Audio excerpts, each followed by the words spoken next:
शायद मुझे ही नहीं मालूम था कि मैंने ये यात्रा क्यों शुरू की। यात्रा बिल्कुल बदल गई। मुझे भीड़ की आवाज नहीं सुनाई देती थी, मुझे सिर्फ उस व्यक्ति की आवाज सुनाई देती थी जो मेरे साथ बात कर रहा था। मैं मरने को तैयार हूं जिस चीज के लिए मैं मोदी जी की जेलों में जाने को तैयार हूं। पिछले साल 130 दिन के लिए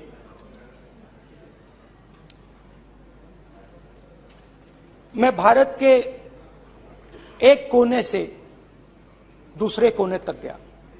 अकेला नहीं, बहुत सारे लोगों के साथ। मैं समुंदर के तट से कश्मीर की बर्फीली पहाड़ी तक चला। नहीं, लद्दाख को मैंने नहीं छोड़ा। यात्रा अभी खत्म नहीं हुई है, यात्रा जारी है और जरूर लद्दाख आएंगे, घबराइए मत। बहुत सारे लोगों ने मुझसे पूछा यात्रा के दौरान, यात्रा के बाद कि राहुल तुम क्यों चल रहे हो, क्या तुम्हारा लक्ष्य क्या है, कन्याकुमारी से कश्मीर तक क्यों जा रहे हो। और जब वो मुझसे पूछते थे, शुरुआत में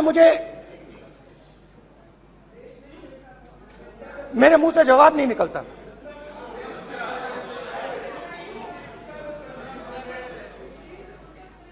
शायद मुझे ही नहीं मालूम था कि मैंने ये यात्रा क्यों शुरू की।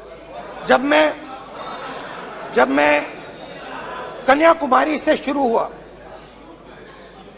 मैं सोच रहा था मैं हिंदुस्तान को देखना चाहता हूं, समझना चाहता हूं, लोगों के बीच में जाना चाहता हूं, मगर गहराई से मुझे मालूम नहीं था।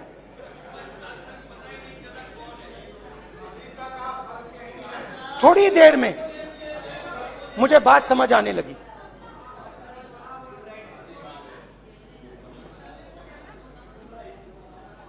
जिस चीज से मुझे प्यार था, जिस चीज के लिए मैं मरने को तैयार हूं, जिस चीज के लिए मैं मोदी जी की जेलों में जाने को तैयार हूं, जिस चीज के लिए मैंने 10 साल हर रोज गाली खाई, उस चीज को मैं समझना चाहता था। ये है क्या जिसने मेरे दिल को जिस चीज ने मेरे दिल को इतनी मजबूती से पकड़ रखा था, उसको मैं समझना चाहता। शुरुआत में जैसे मैंने शुरू किया, सालों से मैं हर रोज 8-10 किलोमीटर दौड़ता हूं। तो मेरे दिमाग में था कि अगर मैं 10 किलोमीटर दौड़ सकता हूं तो 25 किलोमीटर चलने का क्या मतलब, कोई बड़ी बात नहीं। ये मैंने सोचा था। आज मैं उस भावना को देखूं तो वो अहंकार था कि मैं ये कर सकता हूं, ये कुछ नहीं है। तो मेरे दिल में उस समय अहंकार था, मगर भारत अहंकार को एकदम मिटा देता है, 1 सेकंड में मिटा देता है। तो हुआ क्या, 2-3 दिन में मेरे घुटने में दर्द शुरू हो गया। पुरानी इंजरी थी और जबरदस्त दर्द। हर रोज मैं उठूं और मेरे घुटने में दर्द, हर कदम में दर्द। तो पहले 2-3 दिनों में जो अहंकार था, जो मतलब भेड़िया जो निकला था, वो चींटी बन गई एकदम। जो हिंदुस्तान को अहंकार से देखने निकला था, वो पूरा का पूरा अहंकार गायब हो गया। और रोज मैं डर डर के चलूं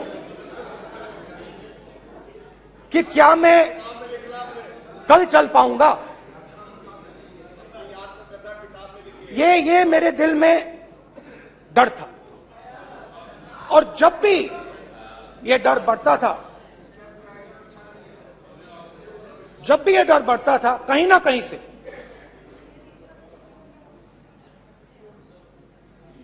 कोई ना कोई शक्ति मेरी मदद कर देती। एक दिन मैं सह नहीं पा रहा था, एक छोटी सी लड़की आती है, मुझे चिट्ठी दे देती। मैंने चिट्ठी खोली, 8 साल की थी, उसमें लिखा था, Rahul, I am walking with you, don't worry. उसने मेरे पैर में चोट देखी और उसने अपनी शक्ति मुझे दे दी। सिर्फ उसने नहीं, लाखों लोग ने। और शुरुआत में जब मैं चल रहा था, कोई किसान आता था, मैं एकदम पहले उसको अपनी बात बताता था कि आपको ये करना चाहिए, आपको इस प्रकार से काम करना चाहिए। मगर इतने लोग आए, हजारों लोग आए, कि थोड़ी देर में मैं बोल नहीं पाया। जो मेरे दिल में बोलने का डिजायर था, वो बंद हो गया। बोल ही नहीं पाया, क्योंकि इतने लोगों से बोलना था। और एक सन्नाटा सा छा गया, भीड़ की आवाज थी, भारत जोड़ो, भारत जोड़ो, भारत जोड़ो। और जो मेरे से बात करता था, उसकी आवाज में सुनता गया। हर रोज सुबह 6 बजे से रात 7-8 बजे तक आम आदमी, गरीब, अमीर, बिजनेसमैन, किसान, मजदूर, सबकी आवाज।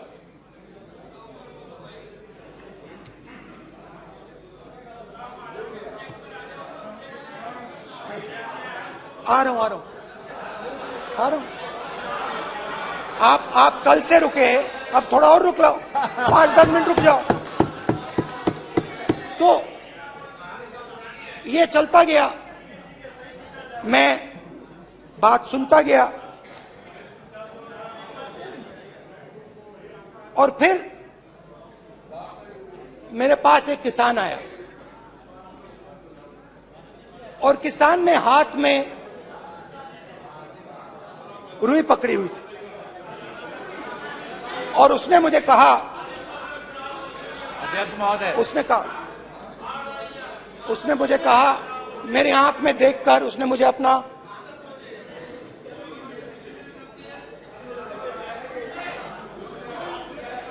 वो रुई का बंडल दिया, और उसने कहा, राहुल जी, यही बचा है मेरे खेत का, यही बचा है, और कुछ बचा नहीं है। मैंने उससे, जो मैं नॉर्मली सवाल पूछता था, भैया आपको बीमा का पैसा मिला, वो पूछा। बीमा का पैसा मिला, वो पूछा। और किसान ने मेरा हाथ पकड़ा। किसान मुझे कहता है कि नहीं राहुल जी, मुझे बीमा का पैसा नहीं मिला,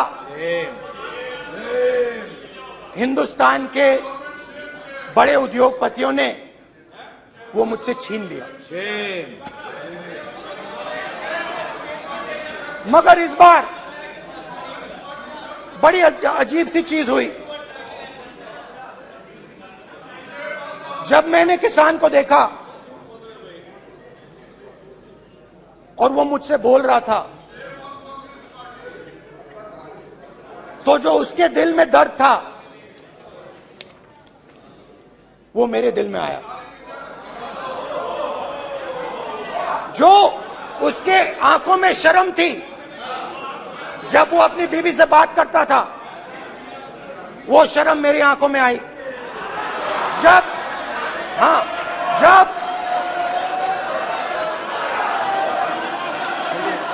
जब उसकी जो भूख थी वो मुझे समझ आई। और उसके बाद यात्रा बिल्कुल बदल गई। मुझे भीड़ की आवाज नहीं सुनाई देती थी, मुझे सिर्फ उस व्यक्ति की आवाज सुनाई देती थी जो मेरे साथ बात कर रहा था। उसका दर्द, उसकी चोट, उसका दुख, मेरा दुख, मेरी चोट, मेरा दर्द बन गया। समझने की कोशिश करो।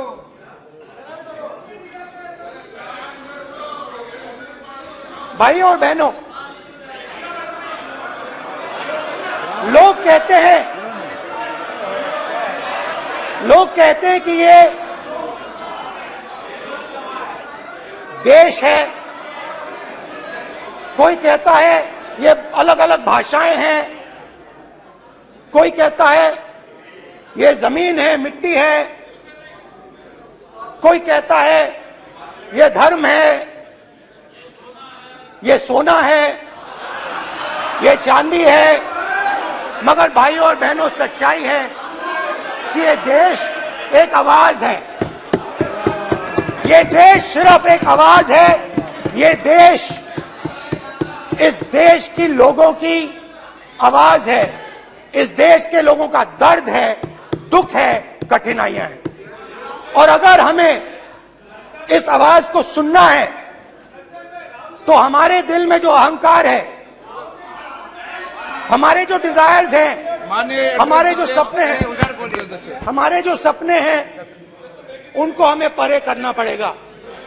जब हम अपने सपनों को परे करते हैं, तब हमें हिंदुस्तान की आवाज सुनाई देती है। तब तक हिंदुस्तान की आवाज हमें नहीं सुनाई देती।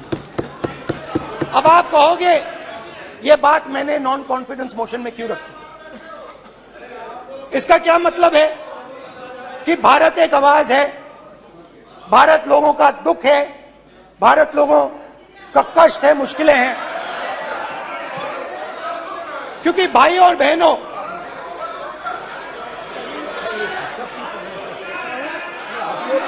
अध्यक्ष महोदय, अब पूरा सूद समेत जवाब तुमको मिलेगा। फिर पूरा सूद समेत जवाब देंगे सर।